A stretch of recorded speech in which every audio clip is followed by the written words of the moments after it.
బెజ్జంకి మండలంలోని గాగిళ్లపూర్ గ్రామంలో ధ్యాననిష్ట ఆశ్రమ వ్యవస్థాపకులు శ్రీ శ్రీ శ్రీ సద్గురు దయానందగిరి స్వామివారి 20వ పుణ్య ఆరాధన ఉత్సవాలు శనివారం జరిగాయి.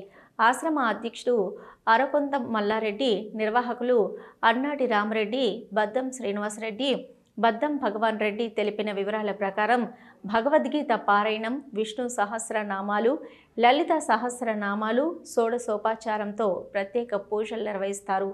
భక్తులు అధిక సంఖ్యలో పాల్గొన్నారు.